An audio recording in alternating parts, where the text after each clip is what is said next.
जिन कल राखी मेरी, सब ते वड्डा सतगुर नानक, जिन कल राखी मेरी। ओ वाहिगुरु साहिब जी, सिर कंपियो पग डगमगे, नैन जोत ते हीन, कहो नानक एह विद भई, थो न हरस लीन। सिर कंपियो पग डगमगे, नैन जोत ते हीन, कहो नानक एह विद भई, तौ न हरस लीन।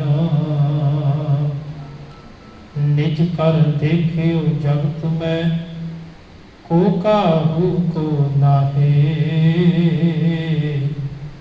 नानक थिर हर भगत है, तिह राखो मन माहे। नानक थिर हर भगत है, तिह राखो मन माहे। वाहिगुरु जी का खालसा, वाहिगुरु जी की फतेह। धन धन साहिब श्री गुरु ग्रंथ साहिब पातशाह जी के चरण कमलों अंदर जुड़ मिल बैठे परम सत्कारयोग गुरु प्यारी, गुरु सवारी, गुरु साजी साध संगत जीओ। सतगुरां की कृपा बख्शिश रहमत सदका आप जी ने बड़े प्यार नाल सत्कारयोग भाई साहब पासों रहरा सिख बाणी के पाठ श्रवण किए हैं। आओ समा है गुरमत विचारों का। धन गुरु श्री गुरु तेग बहादुर महाराज सच्चे पातशाह जी पावन रसना को उच्चारण किए हुए पवित्र श्लोक जो आप जी ने हमें श्रवण किए। श्लोक नंबर 47 ਅਤੇ 48 अंदर गुरुदेव की कृपा करते हैं अज आप विचार साझी करनी है। धन गुरु गुरु तेग बहादुर महाराज पातशाह जी बख्शिश करते हैं, उस अवस्था का जिक्र करते हैं जिहड़ी अवस्था मनुख नूं अंतले वेले हासिल होती है, प्राप्त होती है। 3 अवस्थावां का जिक्र गुरु तेग बहादुर महाराज जी ने किया श्लोका अंदर ही, जिहदी विचार आपां पहलां साझी करके आए हां। बाल, जवानी और बिरध फन 3 अवस्था जान। 3 अवस्थावां मनुख दे कोल, एक है बचपन, दूसरा जवानी ते तीसरा है बुढ़ेपा। जदों जीवन विच बुढ़ेपा प्रवेश करता है, मनुख बुढ़ेपे विच कदम रखता है, उदों मनुख की कंडीशन कुछ इस तरह की होती है। गुरु तेग बहादुर महाराज जी आते ने सिर कंबियो, सिर कंबन लग पैदा है, पग डगमगे, पग कहते हैं पैर, पैर जिहड़े हन वो डगमगाउण लग पैंदे, सिर कंबदा है, पैर डगमगाउंदे ने। नैन जोत ते हीन, अखां विचों जोत चली जाती है। कुदरत का एक नेम है, वो जेड़ी दात मनुख को हासिल हुई होंदी है, समा पा के सहजे सहजे को भावें नेत्र ने, भावें वो जुबान है, भावें वो कन सुनने की क्षमता है या काम करने की क्षमता है, शरीर का बल हौली हौली कमजोर होता जाता है। हुण मनुखी शरीर जिहड़ा वो कुदरत के हिसाब नाल ये तां अगे चला जाता है, पर गुरु तेग बहादुर महाराज याद ने मन पिछे रह जाता है। मन अजे बचपन ते जवानी के सुख नूं मनना चाहुंदा है, ते शरीर जिहड़ा है वो बुढ़ेपे विच प्रवेश करन करके वो हुण उत्थों वापस नहीं आ सकदा। मन कहंदा किसी तरीके दे नाल तूं वापस आ, पर कुदरत का नेम होने कारण बुढ़ेपा जिहड़ा है वो मुड़ दोबारा फिर उस समय में तब्दील नहीं हो सकता। गुरु पातशाह जी आखते ने सिर कंब रहा, पैर डगमगा रहे ने, नैना विचों जोत जा रही है, पर अफसोस कहो नानक एह बिद भई तऊ न हरस लीन की बंदे का मन अजे भी कह लगे वो परमात्मा के नाम का रस नहीं ले लिया, बल्कि अजे भी संसार के रसां विच फसिया होया, लीन होया। गुरु पातशाह जी ने बड़ी कृपा की, मनुख नूं आखिया जवानी अते बचपन अगर एक तू संभाल लवेगा तो बुढ़ापा तेरा गवाचेगा नहीं, यह भी सफला हो जाएगा। महाराज बाणी अंदर बड़ी कृपा करते हैं, साहब का बचन आप पढ़ते हैं कि मनुख की हालत की है, यह हमेशा ही ये सोचता रहता है कि कल नूं नाम जप लवांगा, कल नूं सत्संग कर लवांगा, कल नूं जीवन बदल लवांगा, पर अज ये तब्दील होने लिए तैयार नहीं होता, क्योंकि मन अजे उन्होंने रसां विच फसिया होया, रस ले रहा, पता भी नहीं लगता कदों जिंदगी जिहड़ी आ वो बचपन तो जवानी ते जवानी तो बुढ़ापे विच पहुंच जाती है। साहब ने 12 वर्ष बालपन बीते, 12 साल बचपन विच बंदा गवा दिंदा है अनजान कुएं विच, 20 वर्ष कच तप ना किए, 12 साल बचपन दे, 20 साल इन्हें कोई सेवा नहीं की, कोई तपस्या नहीं की। आज जेडे 20 साल होंगे ना, 12 साल तो बाद 20 साल भाव 32 साल की उम्र तक जेड़ा समा होंदा 12 तो लैके 32 तक, ये वो समा होंदा है जदों मनुख के शरीर में बल होंदा है, ताकत होंदी है, ये बड़े भारी भारी कार्य जीवन में कर सकता है। जे इन्हें भार चुकना होवे ते भार खेत दे विच मोढे ते लगा के भार कितना भी चुक के तुर पैंदा, कितना भी मुश्किल कार्य क्यों ना हो, किसी उच्ची जगह पर चढ़ना हो तो दौड़ के चढ़ जाता है, दौड़ के चला जाता है। क्यों? इस समय ज्ञान इंद्रियां में ताकत होंदी है, शरीर में बल होंदा है, ते मार्ग कह लगे इस समय अगर कोई मनुख तप कर लवे, नाम जप लवे, बंदगी कर लवे, तो फिर वो मनुख जिहड़ा बुढ़ापे में जाके कभी भी दुखी नहीं होगा।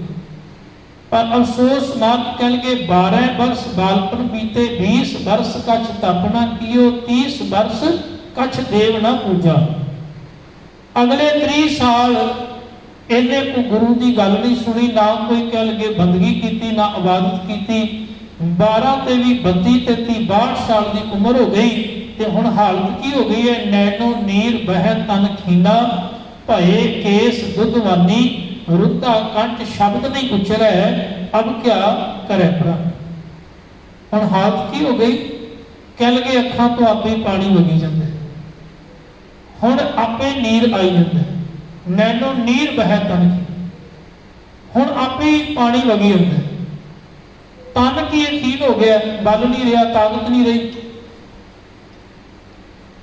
ते हुण ये बंदा कर की सकदा है। हुण आखे भी मैं सेवा कर लवां, भज के हुण बाल्टी क्योंकि सेवा कर लवां, लंगर दे विच बड़ा औखा है, नहीं कर सकता, हथ भी कंबदे ने, पैर भी कंबदे ने।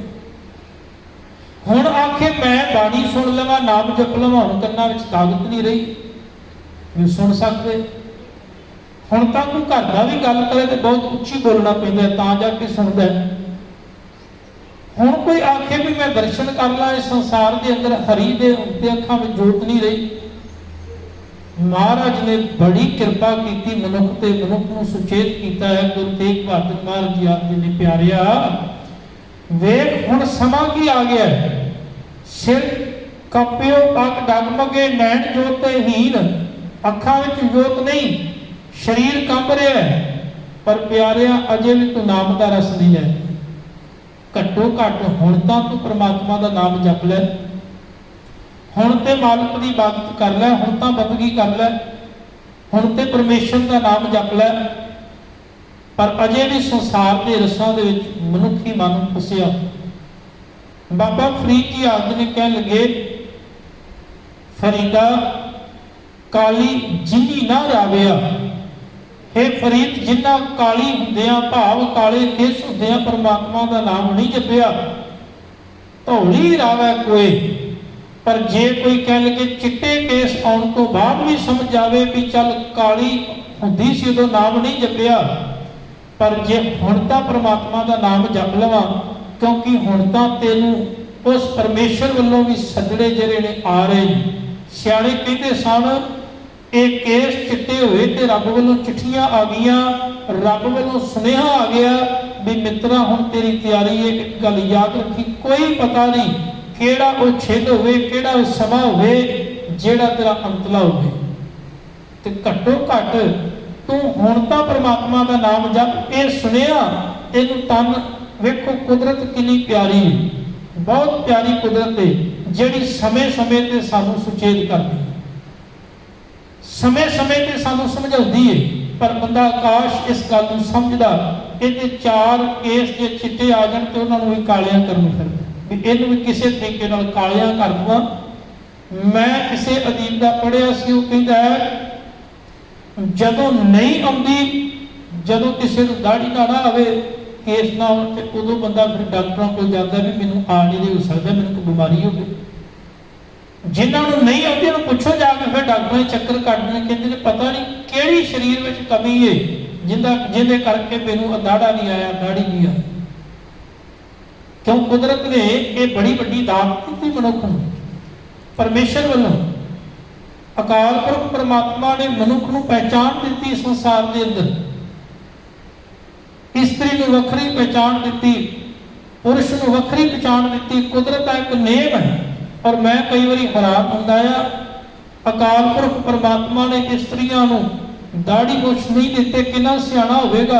उन्होंने पता है इन्होंने घर दे विच रोटी प्रशादा पकाउणा है, जे चुल्हे दे विच फूक मारनी पई ते अग कह के दाढ़ी नूं लग सकदी। परमात्मा कितना सियाणा, किन्नी उन्हें घाट प्यारी मनुख संसार की जीवां की घड़ी है। उन्हें मनुख नूं बंदे नूं मुछ ते दाढ़ी दित्ती, औरतां नूं दित्ती, किन्नी सोहणी उन्हें रचना रची है। फिर कह लगे जे किसी बंदे नूं ना आवे ते वो दवाई भालदा है, कह लगे जे असल दे विच आ जावे ते नाई भालदा है, ते माफ करना जे कि धौली हो जावे ते फिर उदों ये डाई भालदा है। क्यों? इहनूं किसी तरीके नाल कालियां कर लवां, लोकां नूं इह ना पता लग जावे कि एक बजुर्ग हो गया, बजुर्गी आ गई। पर एक गल याद रखियो, कुदरत दे नियम नूं कोई तोड़ नहीं सकदा, इहदे विच कोई रुकावट पैदा नहीं कर सकता। कोई लख यत्न करे इनू रंग लवे, भावें वो इस संसार के अंदर किन्ने भी बनावटी शिंगार कर लवे, पर शिंगारां दे नाल वो इस नूं रोक नहीं सकता। याद रखी, तेरा यत्न है, तू अखां दे उत्ते चश्मा ला लेना, कहना मेरी नज़र दूर दी नेड़े दी कमजोर है, मैं डॉक्टर कोल जाके चश्मा लगा लवांगा ते मेरी नज़र ठीक हो जाएगी। याद रखी, जिदन रब ने जोत विचों कट ली, उदन दुनिया का कोई डॉक्टर जोत नहीं पा सकता। हो सकता है कह लगे तेरी जुबान में कुछ नुक्स आ जाए तो डॉक्टर ठीक कर दे, पर जिदन रब ने जुबान खोली, शब्द खोले, फिर तू बोल नहीं सकता। इन्हां कन्नां विच परमात्मा ने ताकत पाई सुनन दी। अज तेरे को समर्था है, तू सुन सकता है, पर जिदन उन्हें सुनने की शक्ति खोली, दुनिया का कोई डॉक्टर नहीं है भी जिहड़ा इह शक्ति ताकत पा सकता हो। महाराज कितनी कृपा करते हैं, इन्ना सोहना तेनों जीवन मिलिया ते तू इस जीवन विच अकाल पुरख परमात्मा के नाम का रस क्यों नहीं लैंदा? तू संसार के रसां विच पिया होया। हुण अगली गल पातशाह जी ने होर बड़ी गंभीरता दे नाल सानूं समझाई है कि जिस मनुख नूं इस गल का पता लग जाए कि भी मैं तो अजे भी संसार की मोह ममता के रसां विच पिया होया वां, पर काहदे वास्ते? वेखो, संसार का हर एक बंदा किसी न किसी सहारे की लोड़ दे विच, उहदी आस दे विच भी मैनूं कोई सहारा मिलेगा, भावें वो बचपन विच, जवानी विच या बुढ़ेपे विच, किसी न किसी सहारे की आस ला के बैठा। हुण गुरु पातशाह जी ने वो अगे बचन कर दिता, कह लगे एक गल याद रखी, केवल तो केवल एको ही सहारा दुनिया के अंदर कायम है, सदैव, बाकी सारे सहारे समा पा के साथ छड्ड देंगे। जे ये सिर, जे अखां दी जोत, जे कन्ना दी ये ताकत कह लगे हथ अते पैर ये तन की ताकत तेरा साथ छड्डण लई तैयार है ते तू दूजियां दे संसार के सुखां की आस ला के बैठा।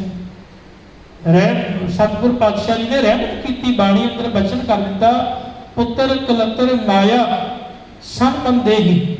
कह लगे याद रखी दुनिया अंदर भावें वो पुत्र ने, भावें धन दौलत है, भावें स्त्री है, भावें परिवार है, पुत्र कलतर कह लगे ये संसार के अंदर जिन्ने भी संजोगी सानू मिले माया संबंधे ही अंत की बार को खरा ना होसी।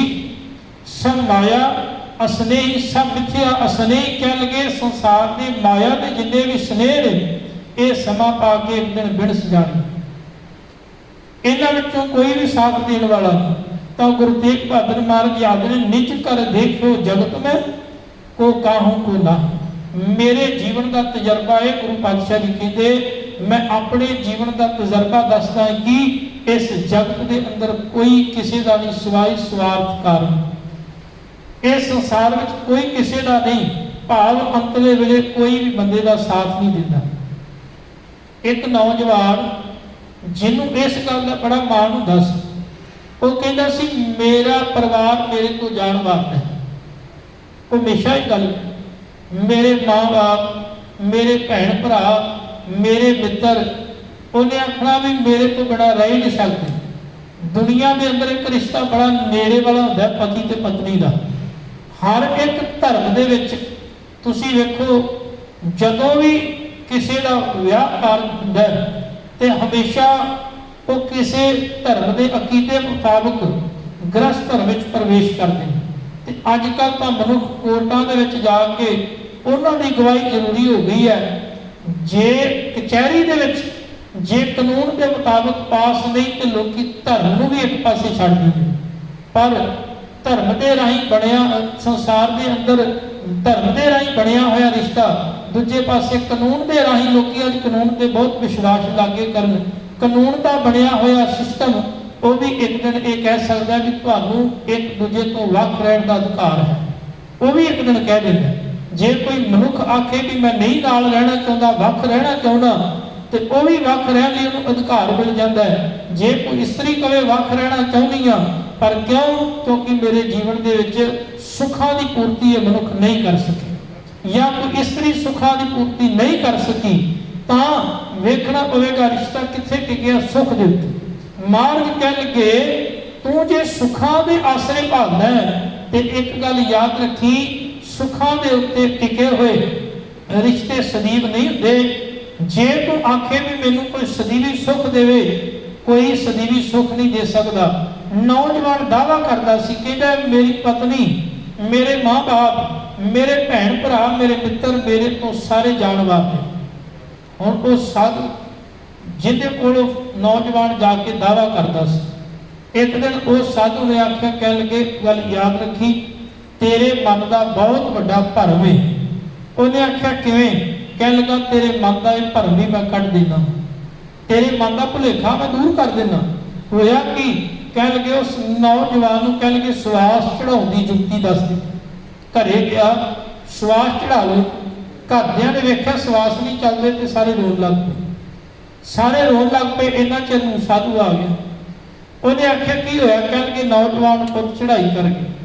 जब बचन आख्या उन्हें आख्या मेरे को तरीका है। कह लगे दुध लैके आओ, कबला दुध लिया बिच कुड़ी पाई। कह लगे जेड़ा पीएगा मर जाएगा, नहीं थां से जिंदा हो जाए। हुण मां आखे कह लगे मैं क्यों मरा, प्यो आखे मैं क्यों मरा तो मरिया के नाल भी तू मरदा है। सारे साथ छड़ गए। वो साधु कह लगा ठीक है फिर मैं पी लेना, जिंदा हो जाए। उन्हें आख्या ठीक है तुसीं पी लो, तुहाडा किहड़ा कोई रोण वाला है। वो साधु जिहड़ा है वो पी गया ते असल में पहले ही उन्होंने ये सारी कहानी मिथ्या होया, सारी सलाह पहला बनाई सी, सारी व्योंत बनाई सी। हुण वो साधु एकदम थले दे गया, नौजवान उठ गया। नौजवान ने आप अपनी अखी सारा वेख लिया नाले सुन लिया। नौजवान ने आख्या कह लगा मैनू साधु की लाश को कह लगे डेरे छड्ड आओ। जदों गया तो साधु भी उठ खलोता, कह लगा मैं तेनों पहले ही समझाया सी।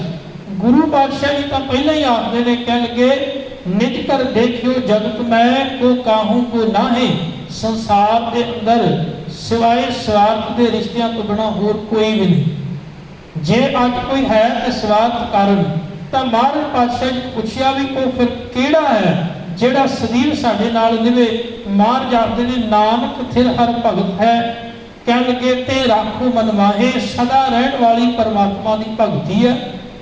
तू अकाल पुरख परमात्मा की भगती विच अपने मन नूं लीन कर, अपने मन नूं परमात्मा के चरणों नाल जोड़। केवल नाम ही सदैव रहन वाला है, परमेश्वर प्रभु सदैव रहन वाला है। तू उहदे नाल सांझ पा, बाकी संसार के अंदर कोई भी सदैव निभण वाला नहीं। ते जे कोई मनुख आखे भी मैं इस संसार के अंदर सुख लगना वा इन्हां दे कोलों, ते इह मन दा भुलेखा है। किसी अदीब ने आख्या, कल के भटक के आए हुए ए इंसान, ये रेत का समुंदर है, तू पानी ढूंढ रहा है, यहाँ तो छाँव भी जल रही। कहता इत्थे तो छां भी अगे सड़न रही है, ते तू पानी की आस लैके संसार के समुंदर में लगा फिरना। इत्थे तो रेत पहले ही तपदी पई है। कहण तो भाव ये जिन्हां तो सुख की आस ला के बैठा है, वो तो पहला आप ही इन्ने दुखी ने, तेनू वो सुख की देगी। सो केवल सुख लैना ते वो परमेश्वर कोलों, गुरु कोलों सानू मिलेगा। सो आपां गुरु अगे अरदास करिए, पातशाह कृपा करो, अपने चरणों नाल सानू जोड़ के रखो। ये जीवन मिलिया है ते ये जीवन अजाई नहीं गवाउणा। मालक की भगती करके, बंदगी करके अपने मन नूं परमेश्वर के चरणों नाल जोड़ के आपां सफला करना है। गुरु कृपा करे सानू सारे अपने चरणों नाल जोड़ के रखे। होईयां भुलां चुकां दी खिमा। वाहिगुरू जी का खालसा, वाहिगुरू जी की फतेह।